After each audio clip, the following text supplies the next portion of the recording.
Today's show is sponsored by the ABV Barrel Shop. The ABV Barrel Shop is located in the St. Louis metro community of Arnold, Missouri. The ABV Barrel Shop is focused on one thing, single barrels. Best of all, you can try before you buy. Head over to abvbarrelshop.com to sign up for their email and text distribution so you know what they have in stock, what classes are coming up, and who from the industry may be coming in to visit. The ABV Barrel Shop. It's where single barrels live. We are also sponsored by the Bar to Go. The Bar to Go offers traveling minibars that are no bigger than a small purse or toiletry bag. Best of all, they are fully customizable so you can create the perfect piece that is unique for you. If you own your own business, what a fun and unique way to promote what you do. Check them out online at thebar2go.com. That is the number 2 in the Bar to Go. If you have wholesale questions, call my friend Isabel Clark at 504-481-1297. Finally, we are sponsored by the Neely Family Distillery.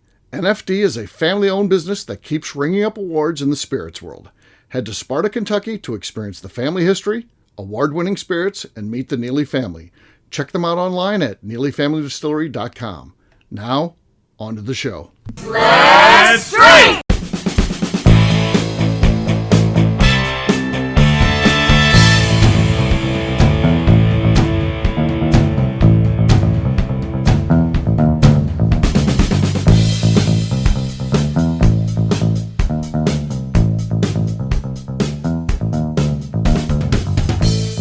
Welcome to the Bourbon Daily, the podcast about everything bourbon delivered to you every day of the week. Today on the show, we talk about if January is a quiet time of the year in bourbon. My name is Justine Mays. Please join me in welcoming my co-host, Steve Akeley, along with our special guests, Katie Joyce, Linda Modica, and Matt Wilge. Hey, gang, what's up? Hello, hello. Hello, hello. Hey, so yeah, we're going to be talking about, is this a slow time? Are there, just not a lot to do? We'll get to that after the break. For right now, though, Linda said there's something she wanted to talk about. What is that, Linda? I want to know if you guys have ever taken on a project in your home that has gotten out of control and was way more than you thought it was going to be. Because we are in the middle of a cabinet refinishing right now, and Matt has been working on it like 12 hours a day since Christmas Eve, since the 24th. Wow. He did not know it was going to be like this at all. Okay. Yep. Basically, because I'm not a project guy per se, everything gets overwhelming to me. I'm like a couch potato, and then the warden, when we decide to do something, like we'll get outside, we'll be like, let's clean up the front yard today, and then she'll come out and be like, okay, and then we'll get this on the side yard, and we can fix this flower beds, all this stuff I didn't think about, and it immediately starts spiraling out of control, and I get stressed because this is why I don't do projects. If we could just stick to the one thing that we started out doing, maybe we can get that done. I have a euphoria where I'm like, let's tackle something else, but then she's got me working. She's gonna assign me a bunch of stuff, and so I'm not really good at projects. I'm doing a bunch this year in my house because we've been in here, I don't know, since 92, however long that is, and really haven't ever really done anything in the house. So it's time to either start fixing things up or just to light it on fire and walk away. So we're working on keeping the place good. So so that's what we're doing now. We got 14 projects I've lined out for 2026. Most of them don't involve me doing it. I just have to pay people. So that's how it goes in my house. So sure. That can also spiral out of control, though. It can. With the check writing. Yes. Yeah. Oh, I know it. Yeah. I mean, it's not like I've never done anything. I mean, we had to change the air conditioner, put in hardwood floors at one point, all that kind of stuff. But for the most part, we haven't done a whole lot. And it's kind of time to do a bunch of stuff. So, yeah. That was my most recent. We added onto the patio, and at first I was like, I can do this myself. I know I technically have the knowledge. I've built an entire barn before. Okay, I can do a patio extension. I planned it out, laid it down, and then realized. So I thought about the steps and how much like bending over it, of digging dirt and like placing stones and making sure it's level. Thinking. I don't want to do that. That's not a project I want to take on. So thankfully, I ended up hiring it out. However, it turned into a much bigger thing than I originally planned. I was thinking, at first, it wasn't even going to be concrete. But then when someone else is doing it, I'm like, yes, let's extend the concrete and do like a pergola on top. It turned into this like big structure. And so then the check writing keeps coming for it. So it definitely spiraled in that way. And so, hey, Midas. Sorry, my dog is trying to eat the cat food he took his opportunity when I'm talking and can't yell at him. Smart dog. I found myself in many projects in the past that had spiraled out of the way in my first marriage. We were both, we can do this do-it-yourselfers and accomplished quite a bit. But there were some projects, like there was a little wing wall between the dining room and the like eating kitchen area that was just totally blocking flow. Like, well, we could just take this out. We know how to do this. But then ended up with a patch in the ceiling and an unfinished piece of the flooring for forever. Like it did never get fully finished. So I have tried my best to avoid that. Now that John is happy to help me, but not a person who wants to take on any projects on his own. He's my spirit animal. Yes. He's like, I'm with you, but I don't want to take this on. So this is on you. And when you technically need the second set of hands, you let me know and I'm there with you. But this is you have to be responsible for this. So I have been more reasonable and I have not had anything spiral out of place necessarily in this new house. And I've done a few projects. I put in a cat door so that their litter box is actually in a cabinet in the garage, technically, and then they enter through a cat door in the laundry room. We just redid. Okay, that's a pretty cool one. Did a finish on the walls of like a slat wood and put up shelves and lighting, and so I've been proud of myself that my most recent project. Unfortunately, though, it means my confidence has gotten up. So now I'm like, I think we can finish the basement on our own. Oh, there you go. I have shot now for the moon. So I'm like, okay, Sure. let's build one wall and see how it goes. And then we'll go from there. So I'm overdue for something to all of a sudden be those you're putting in 12-hour days. You're like, what have I done? Yep. Yeah. Matt, anything for you? Yeah, I am definitely better than my wife thinks I am, Uh-huh. but I'm not as good as maybe I think I am. So there's somewhere in between, right? Right. The reality sets in that I'm maybe not as handy as I think I am, but certainly I get no support, no love. We had a shower pan on the upstairs leak, and so the ceiling down below had a big wet stain, and it was right before COVID, and so we just basically just waited until after COVID. And we were both guilty of just doing nothing, and we knew we had to hire someone professional to at least address the leak, fix the leak. And then I kept saying, well, when they do that, I'll be able to patch the drywall. I can do that. That's just a quick little, And she's like, no, you're not. You're not going to do that. And I'm like, yes, I will. Yes, I will. No, you're not. You're not going to do it. And we got everything done. The plumber came and took care of everything. And just when I was getting ready, there was a stranger in my house when I came home from work. It was one of my wife's friends, coworkers that was coming in to hang the drywall and do the painting. And I'm like, I could have done that. And she said, no, you couldn't have. So I didn't even, yeah. So I think she made the right call, to be honest. I think she saw a problem, she took care of it. So I'm on her side on this one. So yeah. you pick your battles. Yeah. Justine, you've famously taken on some projects where I don't know that they've gotten done. Didn't you take out some like staircase thing or something? Where's that? What's the status of that project? No, I haven't taken it out yet. My brother and I always talk about it, but Okay.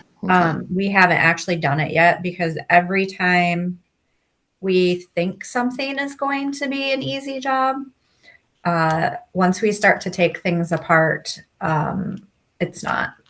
Okay. I firmly believe that the old man that lived in my house before me did everything he could to keep the house together. And if a tornado comes through, it's going to pick my house up in one piece and put it down in one piece. Mm-hmm. Yeah, like when I first moved in, we redid the bathroom. And I was trying to take the old vanity out, and it was held to the wall with 8 6-inch screws. Mm-hmm.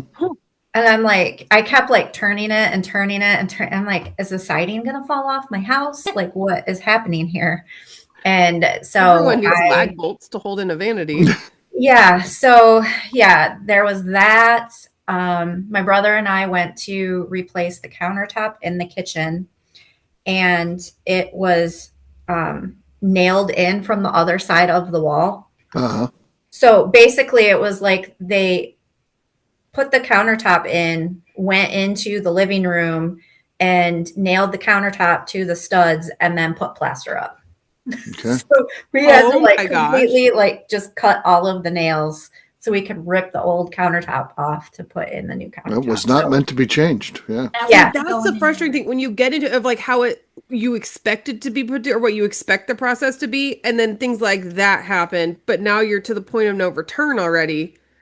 Yep. Oh, that's rough. So yeah, that's why we always talk about ripping the not very usable staircase out and redoing it. But I don't know. We always say we're going to do it during the winter when we're bored, but apparently we either haven't got bored enough or I don't know. We just haven't done it yet. But yeah, that I haven't done anything like major since I first moved in. I paint every so often. Everything else I've had done lately, I've had someone else do, like put in the new water heater, new furnace, new air conditioning, stuff like that. I'm not attempting that. I wouldn't suggest that. Those sound like pretty big projects there. All right, Linda, you got anything else? I mean, obviously the cabinet situation sounds crazy. We've done so much. We raised the grade in our last house. We did 3 basements, but this cabinet thing has just a pain in the ass. Is this a Matt signature thing? Because remember, he kept telling me we got to redo. This is after Jim passed away. Jim would have done all these things at the shop. I can't do anything, but he kept telling me we got to redo your bar. It needs to be redone, and then he finally got into it, and that was definitely over his head. I mean, that took way too long to get done. Again, not from me complaining or anything. Just I know from him, I have to keep coming up there. He and Rachel would come up there, and they would work on it like a day. I'm like, okay, we're done. He's like, no, we're gonna have to come back, and it. Yeah. Kept soaking in. Yeah. In that situation. No, this is just like he hasn't ever done it before, and we decided instead of like I didn't want to paint, I wanted it stained. So it means you have to take them down to the bare wood. Right. It's just a lot. And it's a huge mess too. Yeah. Staining is overwhelming. I still remember from a child, I was 8 years old and we added onto our house, and my mom decided to stain all the baseboards and the spindles on her own, thinking like, oh, this is a project I can do. And I remember night after night after night her being like in the extension area with like all the plastic up, like staining and staining and staining. And immediately I'm like, okay, check mark, I will never do this in my life. And so now, 30 years later, I'm like, yeah, I know that sucks. Right. Yeah. It's 2 layers at least of stain, and then you have to have a finish over that. Yep. And it just like sucks into it. Yeah, it's not fun. That's It will fun. be worth it when you're done, though. I Yes, think it will be. So We already see it's looking beautiful. Our bar is already done. So Okay. okay, so you we can still start have to see all some the Yeah, your up- priorities set, of course. Yeah. Bar before the kitchen. Oh, the kitchen bar, yeah. Okay. Fair enough. On that note, guess what, gang? It's time to drink. What is everyone drinking? Let's start with Linda. Sounds like she might need a drink in the middle of a project here. I have a Planters Ozark Highlands. I don't know what this is. I think it was we barreled it out of a barrel on the Bourbon Palooza. Okay. Okay. That was Interesting one. Definitely a desk knock there, but the cork pop was decent. Was decent. We'll see how it goes. Katie can go next. I've got the Nobleton's Thanksgiving pick. Oh, that's a good one. Quite nice. Oh, solid. That's our lead right now.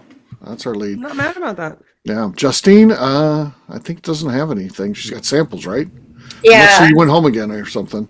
I'm still not at home, so I'm just going to finish off my samples I started the other night. This is a Bardstown Origin Series. I think the green label is the rye. Okay. That would make sense. All right, Matt, you're next. I have the Rossville Union, the rye, the ABV Good choice. single barrel. Okay. No, not enough there. Katie has the lead. But I've got the Old Jet, the Sauterne finish. Love that one. Yeah, let's see what we got here. That was not good. A lot of squeaking. Sounds like a project I need to work on. Yeah. A lot of squeaking there. You work on that project, Steve. Cheers, gang. Cheers. Cheers. Katie, is that the Thanksgiving pick from this past Thanksgiving? Mm-hmm. Okay. Yeah, that's quite good. Quite good. All right, we'll take a quick break. And then when we come back, we're going to talk about January in the bourbon industry. We'll do that in just a few.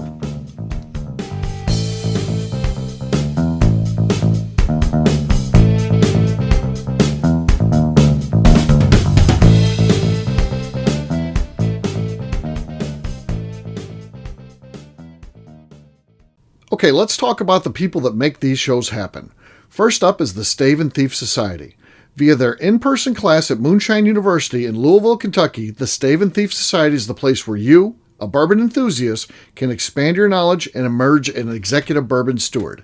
In 2017, I completed my executive bourbon steward certification.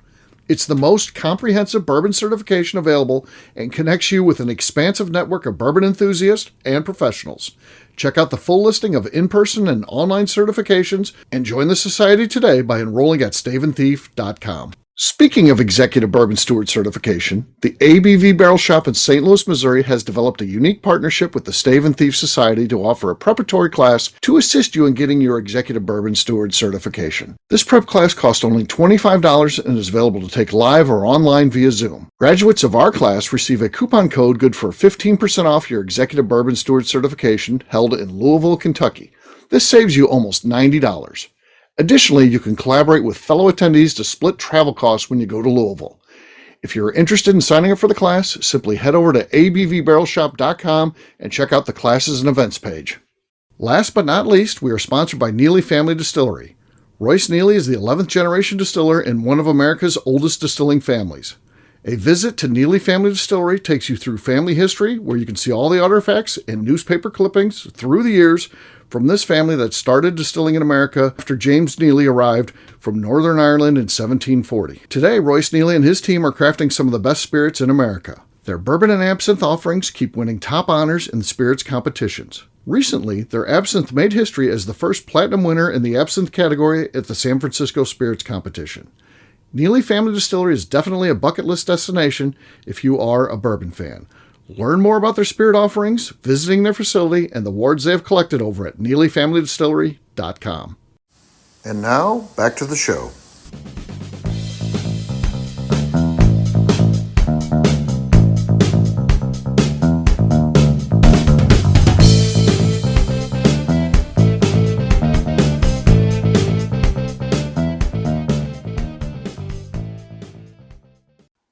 Welgie? And you're listening to the Bourbon Daily.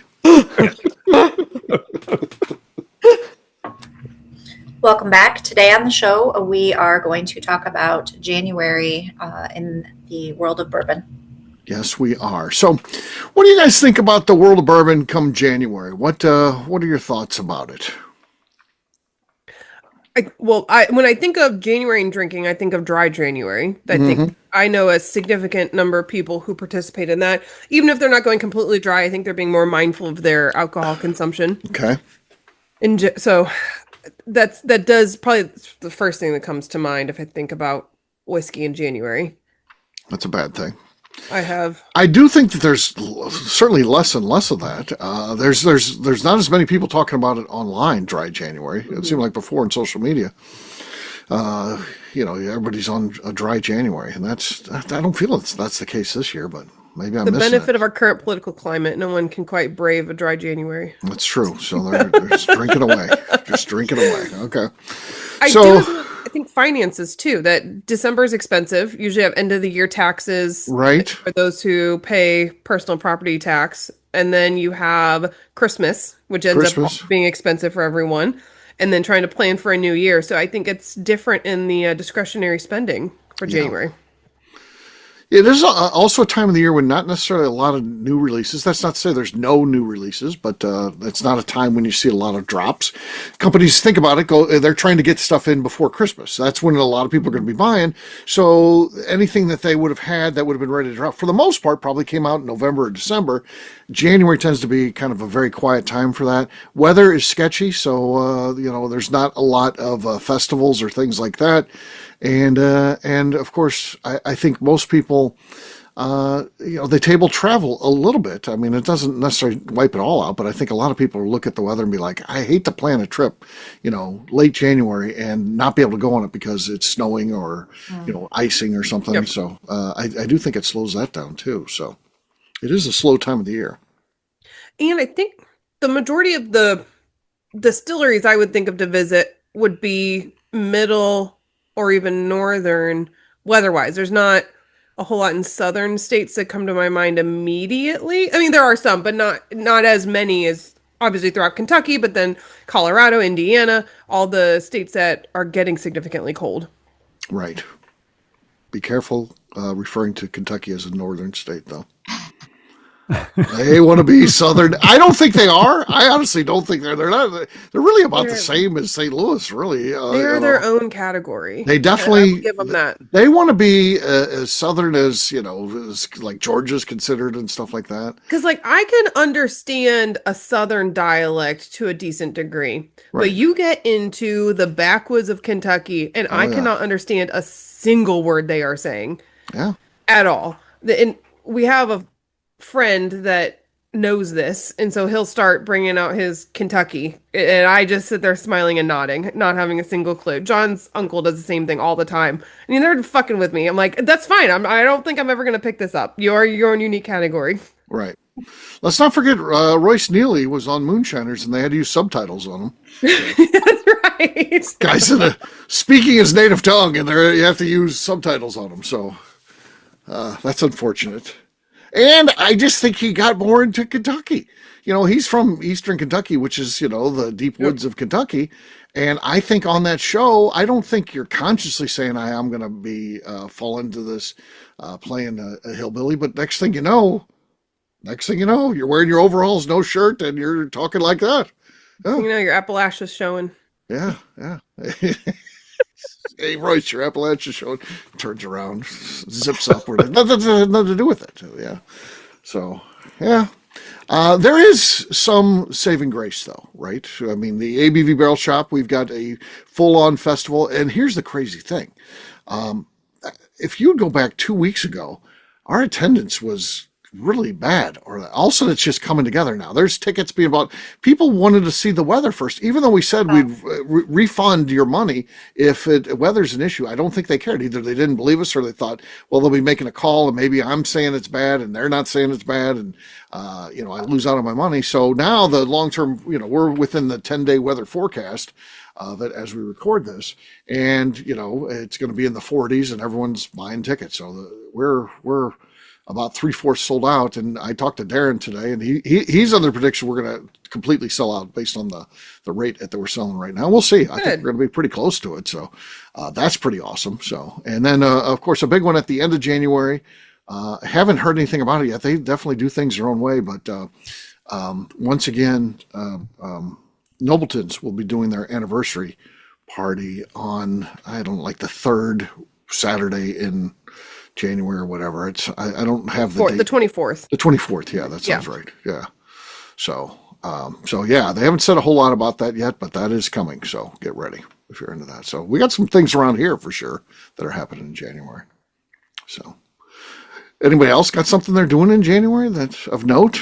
I think. Well, I'll give out the PSA of now is the time to be booking or planning your trips for Kentucky or wherever else you may be going, because 5-10 years ago you used to be able to walk right into a distillery and get a tour, and now that's how I do it. Now you have to. Well, not everyone is Colonel Steve. So the rest of us schmoes you need to make your reservation. You need to make sure that you get in, and save your money on your plane tickets, right? Because the sooner you buy, the the less you pay. But now is the time to be thinking and planning for I those. think that's trips. a good thing because people find that hard to believe, but they'll get burned by that. If you're not booking anything, you're going to be in trouble. So, yeah. What were you going to say, Linda? I was going to say, I think January is a great time to drink because it is cold. Yeah. Yeah. But yeah. Especially how we drink, high proof stuff. Yeah. This is the time to enjoy nice high proof whiskey, and it just tastes better. So Yeah, you're not going to want to be drinking that in spring and in summer. right. Yeah. Justine, out of this group, you're the only one that's confirmed to be doing some bourbon travel this month. Yeah. What do you got going on?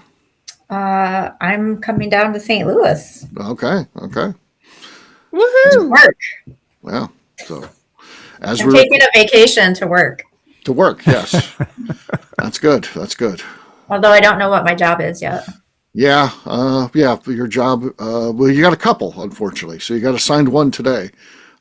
Yeah. You're apparently responsible now for the vault. So we got a couple of vault related jobs for you. A little bit of a reorg going on and do the inventory in the vault. So we'll get you and Carrie on that. You excited about that?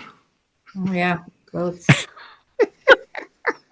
It shows. And then you're on the actual event itself. You're order filler. So again, people come in, they've got what they're buying and all that, and then it's confused. They give you an order sheet, and then you'll be filling orders. So yeah, Okay.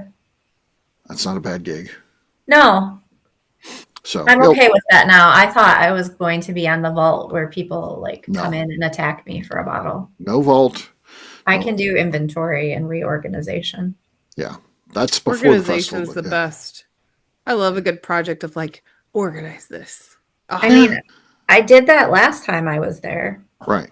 Well, we always have stuff going in and out though, so that's the problem. And It doesn't quite stay that way. So I guess it wasn't the last time. It was like 2 times ago. And right, and it would I make a did difference.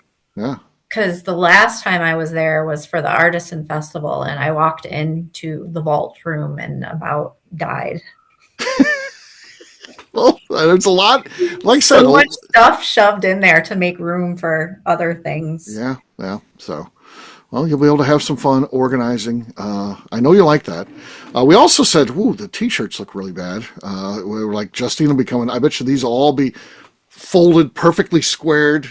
You can tell after Justine, if you come in the shop the week after Justine's been there, it's a totally different place. Signs rewritten so they don't look like, as someone said online, accused me of writing something with my foot. Our signs do not look like they've been written with someone's foot. They look professional. Yeah. Everything's like straight, like straight across. Like mine, it might be dangling down. I'm writing at an angle or something. Justine, it's like there might be a ruler underneath what she's writing. I don't know. Or you forget a letter and then you try. Yeah, I try to squeeze it in there. your That's what hand. happened. I had a Thanksgiving Day pick, and I thought, shit, I forgot the S. Oh, And I noticed that. Yes, I squeezed noticed it in the there. S added in. You could barely notice it was not in there at first. It's a very special bottle for those that have only one thing they're thankful for. Yes, Yeah.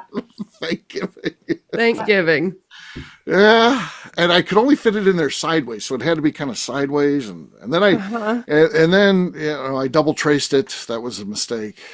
So Then it stuck out even more. yeah, Heaven forbid we Golden. redo it on the piece of paper. the work was Waste done. of paper. Yeah, the work was done. So Yeah, some of your signs do look like you hung it and then you wrote on it. Yes. When you should Yes. actually be writing Yeah. on it, writing Someone- it down and then hanging it. It looks like you're just writing it. some of it Matt, does that is happen. exactly what it looks like. You hit the nail on the head with that one. Yeah, And then they're holding in the air and they're like hitting against bottles in the background as loose- they're trying to write it. Right. Yes. Loose cardboard flapping Yes. around as he's writing. right. Yeah, it happens. If you watch the Gaffigan special, he talks about these. Like the good liquor stores, though, have these signs that are poorly written, handwritten. And as I saw him giving that joke, I was dying laughing because I thought, man, he's never been to my place, but he's like, it's talking about us. That's us. Like, that's me. He's talking about me. Yeah, he's talking about me. So, You don't have things tied Character. together with Scotch tape quite yet, so you're on the classier side. well, When they first opened the store, I made templates for them and emailed them. And all you have to do is type it on this line and then so I need to Moore's law. find like a place where you can bolt to a wall somewhere, like a label machine, so that like they go up and just it's permanently up there and they can type it in and hit print. So there's no other application to open. There's nothing else it can be used for. Permanently right there, their sign maker machine. Yeah. Well, as bad as my writing is, I'm definitely the star of the show when it comes there. I mean, I had Jim, who was just illegible. You couldn't read his writing. And then Darren is terrible, too. Yeah. Yeah. So, and the bad thing about Darren, you ask him, because we have a file where we took people's credit cards, and we have a file, an index of people's credit cards that want to charge things, and just call us and say, charge us. And, all of them had to be redone that Darren wrote, and he couldn't even read his own writing. I'd be like, what is this one? Wow. I don't know. Oh I'm my like, God. okay, no, that does no good that you just took that number. Okay, I'll have to call them and then get the number. So yeah. What are you gonna do? Just do your best. So I guess if that's the biggest problem that y'all are having, Right. you're doing okay. yes, I think it doesn't hurt us. Of course, I don't know what it would be like if we had all of our signs printed, but I don't feel like we could do a lot better than what we're doing right now. So things are going pretty well with the Does shop. that So, character? yeah. So and then there is the misfit shelf that gives me anxiety every time. oh I walk yeah, there's a lot of people that makes people angry. So we have a shelf. So if you can imagine, it's for backstock, but it's very prominent. It's the one that's right in front of the. If you look in the shop, the one that has the still on it. So it's kind of right in the middle of the shop, and the top shelf. We decided early on to just put miscellaneous bottles there because if you get three bottles in a case, it looks a little sloppy, particularly the ones that have like 12 bottles.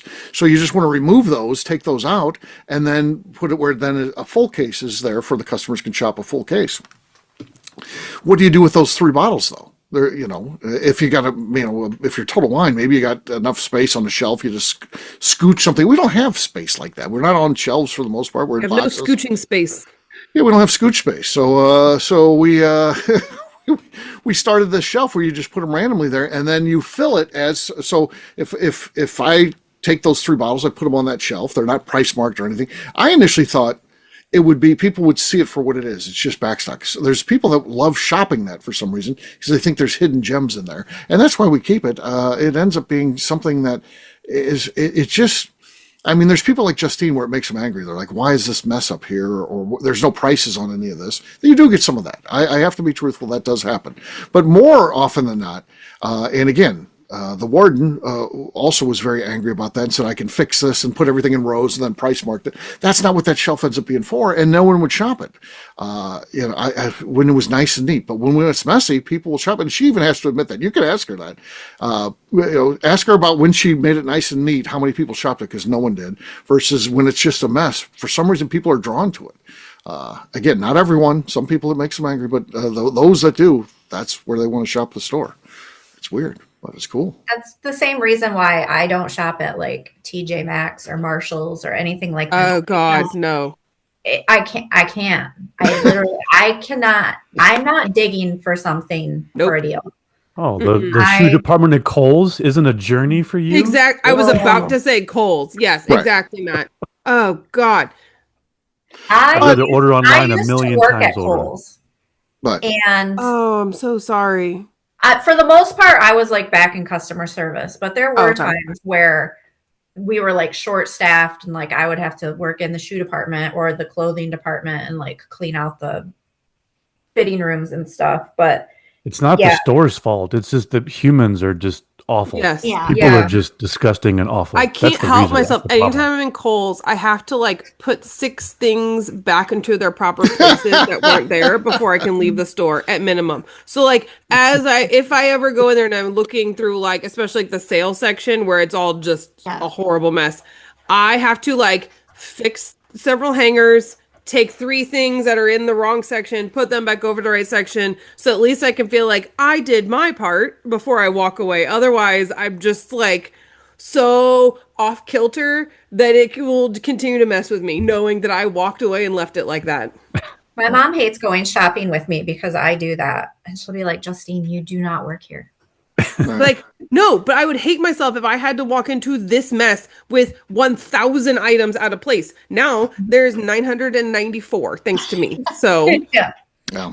Their dressing rooms are terrible too. It's like oh god. you can't even go to a dressing room to try stuff on because you have to know exactly where you put your stuff because you're going to get it mixed up in the piles that they have there. It's awful. Yeah. We had somebody one time that used the fitting room as a restroom. We had that too. When I worked, Oh, I've had that. Yeah. What's going on with that? Yeah. People are suck. pigs. Yeah. People do suck. Right. Well, that's terrible. As I describe the signs and all that, it makes it sound like the store's sloppy, but it's not. If you look at, I challenge anyone when they walk in there, all the stacks, which most of our stuff is stacked on the floor, all the stacks are full. The boxes that you see on top are even full because we constantly moving things around to make sure that we want it to look like the store is brand new anytime someone walks in. Now, when it's super busy, you can't stay on top of that, but for the most part, that's what we're doing. Well, so I feel like the store itself looks pretty good at any given Agreed. time. And I commented when I was in there the other day of it really is maximized. You have so much stuff in that shop, but it's still organized. There is a method for everything. That things are put where they're supposed to be and they stay that way. So I'm okay with that one shelf. The one shelf is bad, but because the rest of it all is flows pretty organized because has good organization and it's so we're maximizing the space we got, which is not a lot. Absolutely. And you find out over time.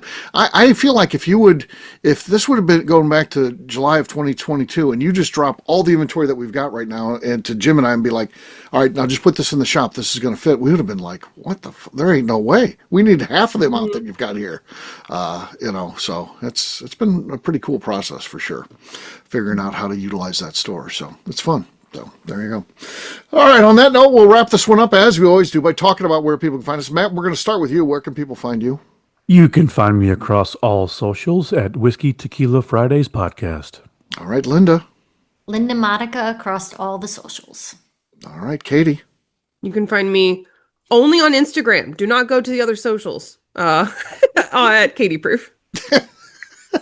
I'm technically on Facebook. You can find me there too, but it's not Katie Proof. So just go to Instagram and search Katie Just go to Instagram. Yeah. Stick to that, folks. Quit getting up in her business. All right, Justine. You can find me on Instagram at JA_Maze. All right, for me, I'm an easy guy to find at Steve Akeley across all platforms. Also, we have a website, steveakeley.com, but that's just a small one. The big website that you want to follow is abvnetwork.com. All of our content is out there. So we put everything that we do, we put out on that website. So that's an important one, abvnetwork.com. Bookmark that one. And then also be sure to check out abvbarrelshop.com because we always have cool things going on. We have events happening, festivals. We have people coming in for barrel picks and stuff like that. All of that's at abvbarrelshop.com. So check that out. Also check out Bourbon Sasquatch on YouTube.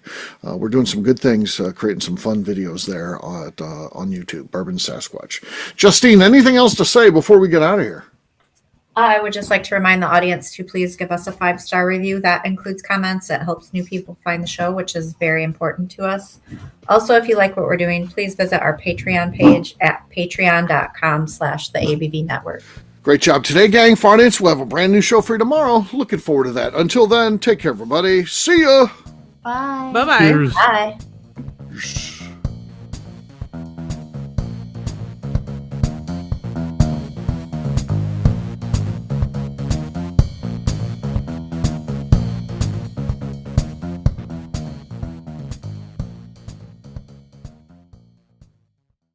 Before we let you go, let's talk about one last thing. The ABV Barrel Shop in the St. Louis community of Arnold, Missouri. The ABV Barrel Shop is focused on a couple of things. First of all, single barrels.